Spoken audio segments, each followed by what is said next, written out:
Welcome everyone to Finds of Yesterday. I'm Lynn, and today we're talking dating stick pins. I've been selling a lot of these lately because I've been listing a lot and talking with my jewelry friends about these pins and how to date them. So I had to do some research and figure this all out. So I thought I'd share some of my research with you. And again, this video is not very long, but it'll give you an idea, hopefully by the end, of how to price your items. Let's jump right in.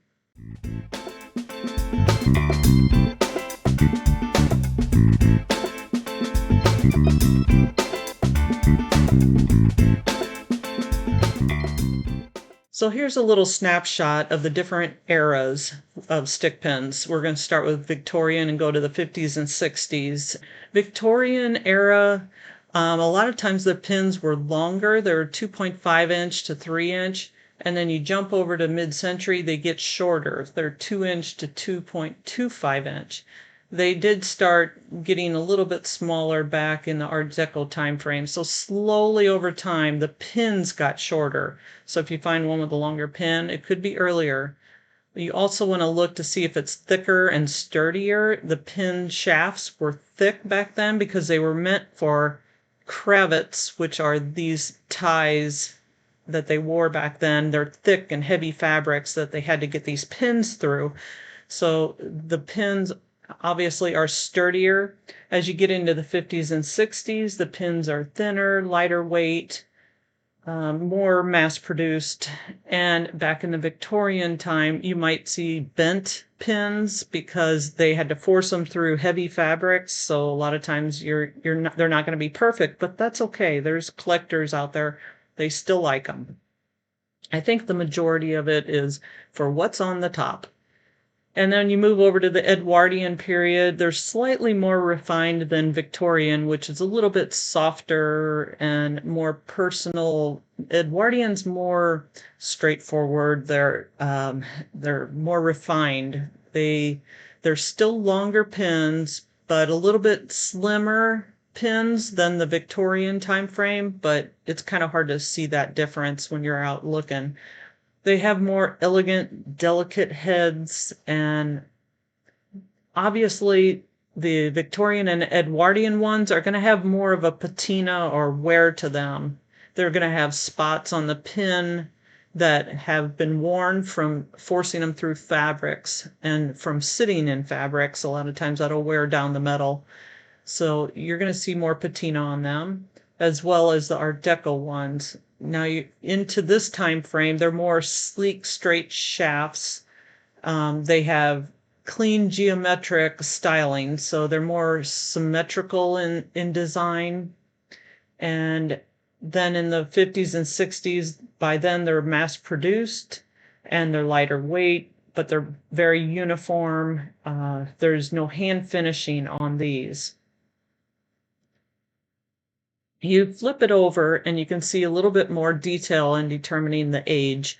So in the Victorian era, they were often soldered by hand. You'll see maybe some solder blobs on here or uneven joints, and sometimes they're even slightly crooked. As you see here, this pin is slightly crooked from being forced into fabrics over time, and it almost looks like this is off center. I don't know if it's the photograph, but you can tell it was handmade. It's just not perfect. It's not symmetrical and perfect.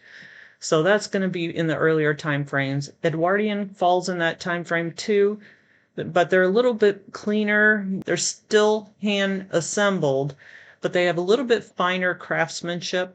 And this is probably not the higher end. When you're talking higher ends with diamonds and rubies and sapphires, that type of thing, they're very crisp and clean and shiny. So you want to take that into consideration as well. These that are a little bit more in the costume style with the rhinestones, not gold. They might be gold filled or gold plated. A lot of times these are back in that time frame. They're going to be a little more finer craftsmanship, let's put it that way. Then you move over to Art Deco time frame. They're more precise soldering in this time frame. They have hollow heads sometimes, like this one. You can see it was cast and it was left some spots were left open for rhinestones to go into. This is the backside, obviously, but it's a little more hollow. Then you got the mid-century, which is very clean cut, machine perfect joints, and they're often mass produced. Now this one, I believe, is a check glass, and it looks like it was glued on. So that may have been the way it was originally, but it may have fallen off at some point in time and somebody else glued it in. It's hard to say on this one. So this one I wanted to pull out and pinpoint. There is something a little bit different with it, and that's these little screws on here. And that was made for putting through a tie or the cravat. It's going to hold into the fabric better with these screws on it. So they called these tie tacks back then. And what about this cupcake setting? There's a lot of names for this. They called it pie crust, scalloped bezel, pie shell. It had a lot of different names, but in general, it's the same thing. And it was from the time frame of the 1920s to 30s. And you can see this has a lot of patina to it, but I zoomed in close so you see every detail. It's pretty worn. So, but it's had almost 100 years of wear, so just wanted to point out that's the cupcake setting. And then the shaft tips. There's actually a difference in the tips, and these fine details can help you determine the age on a piece. So the earlier stick pins in the Victorian age had these hand-filed sharp tips. You can actually see when you're looking at this in person that it's got flat edges on it. So you can actually see a file was taken to it, and it was stripped of its gold plating, I guess that could be, or gold fill. It's down to a silver tone. Now, the 50s and 60s, as you get a little bit later, even starting in the 20s, they started to soften the tips, and they're very uniform points now. They're machine cut and extremely consistent shape, but not as sharp. And in this time frame, they started adding end caps to it as well. Now this is another one, just a different variation. You can use this keyword in your titles. It's called a jabbet, and it has two ends on it, not just the one. And this end piece is also decorative, so that just the clothing covers the pin, and you have like two pieces on your outfit. And I always remember the name by saying just jab it into your clothes. Not really, but that's how I remember how to say it, jab it.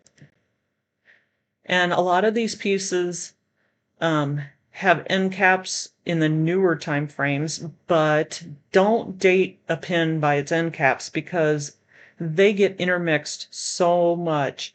And some have some don't, some have the wrong ones on them. You can't, they just get lost so easy. And a lot of the earlier ones, the Victorian, Edwardian, they didn't have end caps made for them. They just stuck them in their clothes, and that's how it was. And the 1950s, they started getting a little more safe. So they started putting end caps so people don't stab themselves. Here's some variations of the different pins from the side, just to give you an idea. Like this one, you can see that we talked about before. This one is a horseshoe, and I'm having a harder time dating this one. I would say probably the 40s, even though the horseshoe's pretty common in Victorian. It's symbolic in Victorian, but this does not look that old to me. And it's got a pretty right angle to it. So I'm just not sure. And this looks like an older end cap, but again, I'm not dating this piece by this end cap. This little thing pulls, or this pulls up and then it pops off. And here's a more modern style end cap, but you can see the pin is a little bit shorter. It's newer. These up here are definitely newer. Look how they just round it off and it's soldered. It's consistent in the 50s and 60s. You'll see that.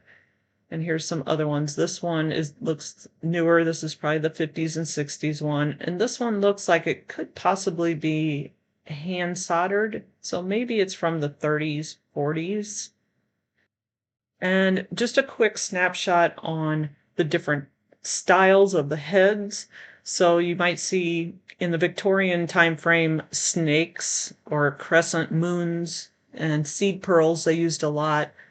Now, if you look over to the right, this one with seed pearls, that doesn't mean this is a Victorian. This is definitely a newer, probably 50s, 60s. So you can't base it off of just the seed pearls alone.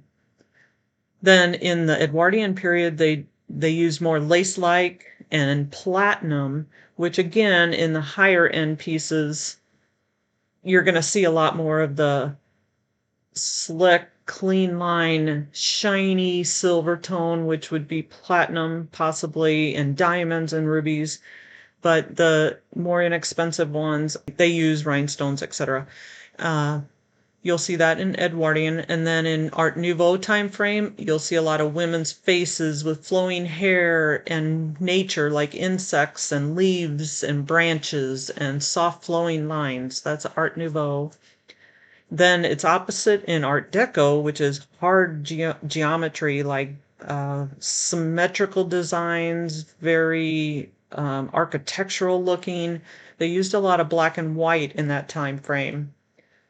And then in the 1940s, you start getting movie star dramatic. So you have big dramatic bows, that type of things. Think big and bold and statement. Then in the 1950s and 60s, this is the time frame you'll see a lot more pieces. The golf clubs, the novelty animals, the figurals, all that type of thing. It just became more fun, and they were creative with their designs, and they were pretty popular in the 50s and 60s. So you'll see a lot out there from that time frame.